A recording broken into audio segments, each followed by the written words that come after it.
नारी ही रोगी बनी, जहर बना आहार, किचन भ्रष्ट ऐसा हुआ, रोगी सर्व समाज। हम कल से स्वास्थ्य की बात कर रहे हैं कि स्वास्थ्य कैसे मिले। तो बड़े अच्छे अच्छे वक्ताओं ने बड़े अच्छे अच्छे सॉल्यूशन दिए कि नेचुरल खेती होनी चाहिए, कच्चा भोजन खाना चाहिए, हमें केमिकल्स का प्रयोग नहीं करना चाहिए। बातें बहुत अच्छी थी, हमें अडॉप्ट करना चाहिए। लेकिन एक कमी रह गई, वो क्या? आज माता ही स्वस्थ नहीं बची, हमारा किचन ही भ्रष्ट हो चुका है। तो कितना भी आप ऑर्गेनिक बना लो, उसे भी वो खराब ही कर देंगे। हम खाना बना नहीं रहे, हम खाना बिगाड़ रहे हैं। अभी किसी माता से कहो कि दूध पीना है, वो जाएगी किचन में, कहेगी दूध बना के लाती हूँ। दूध बनाने की ज़रूरत नहीं है, दूध बना बनाया होता है। किसी से कहो सलाद खानी, बना के लाती हूँ। बनाने में क्या करते हैं, पहले तो छिलका उतार देंगे, फिर उसमें नमक मिर्च मसाले डाल देंगे, ऑर्गेनिक को भी खराब कर रहे हैं।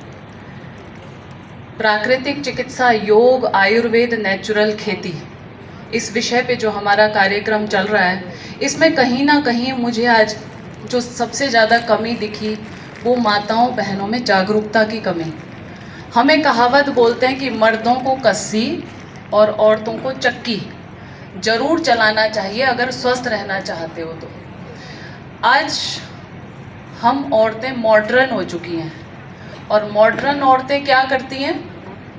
रोटी की जगह बच्चों को ब्रेड, बिस्किट, जैम, सॉस, अचार, पापड़ से काम चला लेती हैं। हमारे घरों में बच्चों की शादियां होती हैं, हम क्या चाहते हैं? बच्ची की शादी किसी शहर में हो जाए या किसी विदेश में हो जाए। हम में से कौन चाहता है कि हमारे घरों की बच्चियां गाँव में जाएं, खेती करें? मुझे विषय दिया गया कि महिलाओं का स्वास्थ्य और एग्रीकल्चर को कंबाइन कैसे कर सकता है। मेरी शादी देहात में हुई, मेवात के अंदर। ये तो गुड़गामा मैं नाम लेती हूँ, वरना हमारा जहाँ सेंटर है वो मेवात के अंदर आता है। वहाँ हमारे पास ज़मीनें बहुत है, गाय भी रखते हैं। मेरे कन्यादान में पिताजी ने गाय दी थी, और दूध देने वाली वो आज तक भी हमारी सासू माँ गाय भैंस रखती हैं, गोबर का काम करती हैं, हमें भी दूध पिलाती हैं।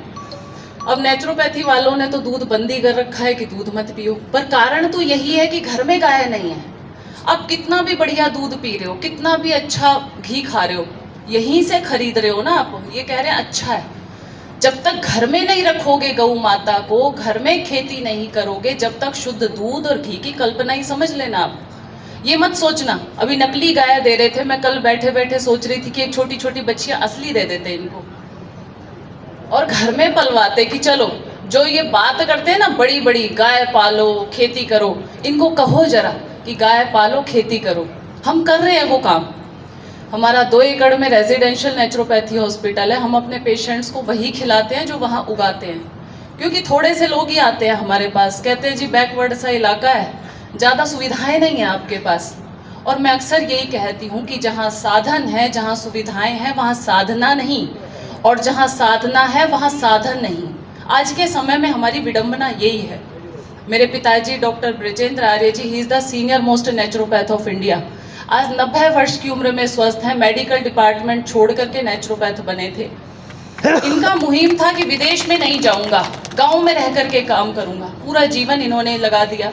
कल भी बात कर रहे थे, प्राकृतिक चिकित्सा, योग, स्वदेशी के प्रचार प्रसार में ये मुर्दा पैदा हुए थे। 5 साल तक तो चले ही नहीं, और मेडिकल डिपार्टमेंट छोड़ करके जब इन्हें प्राकृतिक चिकित्सा हाथ लगी तो लग गए उसी धुन में। और पागल बनना पड़ता है वास्तव में आपको। जब पढ़ी लिखी औरत गांव में गोबर का काम करेगी, कौन चाहेगा उसकी बेटी काम करे इस तरह से? लेकिन वो जो काम करती थी औरतें, वो 10-10 बच्चों को जन्म देने की ताकत रखती थी। आज क्या कर रहे हैं, वहाँ योगा क्लास में ना उनको काग आसन में चलना सिखा रहे हैं, उकड़ू बैठ करके। हमारे यहाँ तो रोटी बनाते थे तो नीचे बैठते थे, काम करते थे तो नीचे बैठते थे। हमारे यहाँ पे मुगदर चलता था, हमारे घरों में मसाले पीसे जाते थे, हमारे घरों में चक्की चलाई जाती थी, ऐसे ऐसे काम होते थे, दूध बिलोने का होता था कि हमें योग की तो ज़रूरत ही नहीं थी।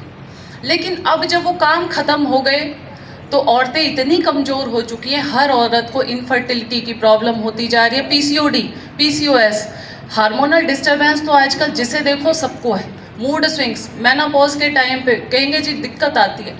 मैं 45 साल की हो गई, मुझे नहीं लगता लेडीज़ प्रॉब्लम कुछ होती है। मैं अपने एक्सपीरियंस से बता रही हूँ, मेरी बेटी 5 किलो की पैदा हुई, आज वो मुझसे भी लंबी है, 6 फीट की, 17 साल की उम्र में। जो बच्चा पेट में 5 किलो का है, सोचो उसकी हाइट ही तो लंबी थी, वो बड़ा नहीं था, लेकिन डॉक्टर्स ने जवाब दे दिया जी आप गुड़गांव लेके जाओ बड़े हॉस्पिटल में, बच्चा सिजेरियन होगा। बच्चा पेट में बड़ा हो गया, 5 किलो का बच्चा नॉर्मल नहीं हो सकता। एक छोटा सा गांव में ही एक छोटा सा हॉस्पिटल था, वहाँ हमारे एक नोन थी डॉक्टर।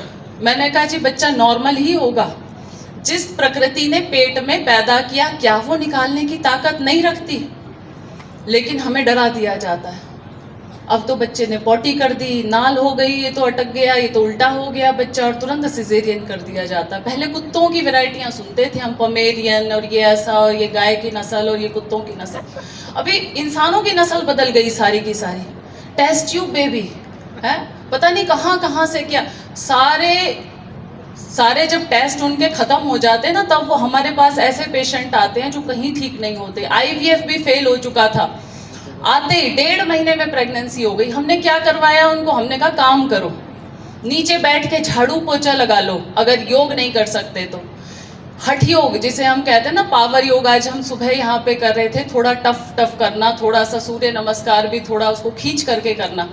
तो ये पावर योग हमारे घर की 8 साल की बच्ची से शुरुआत कर देनी चाहिए, अगर हम चाहते हैं बच्चे को PCOD ना हो, बच्चे में इनफर्टिलिटी ना हो, मिसकैरेज ना हो, बच्चे कुड़ौल ना हो। आज हमारा एक मुहिम चल रहा है, सेव योर थर्ड जनरेशन, अपनी तीसरी पीढ़ी को बचाओ। और उस तीसरी पीढ़ी को बचाने का काम आपको घरों से करना है कि एक भी बच्ची ऐसी ना हो जो मेहनत ना करती हो। हर बच्ची को ऐसा सोचना चाहिए कि 1 घंटा सुबह शाम फिजिकल वर्क तो उसके लिए जरूरी है। अगर नहीं होगा तो कोई बचा ही नहीं सकता कि उसके बच्चे का एबॉर्शन भी होगा, मिसकैरेज भी होगा, सारी प्रॉब्लम्स क्रिएट हो जाएंगी। आज मैं फटकार लगाती हूँ उन माताओं को जो घरों में चाय पीती है और चाय के ऊपर लेक्चर सुनेंगे और बाहर जाके चाय पिएंगे। अब सुन ले तू महतारी, मत बन बच्चों की हत्यारी, चाय चीनी चॉकलेट से मत कर इनकी ख्वारी, फूल सा बचपन खिलेगा इनका जो तू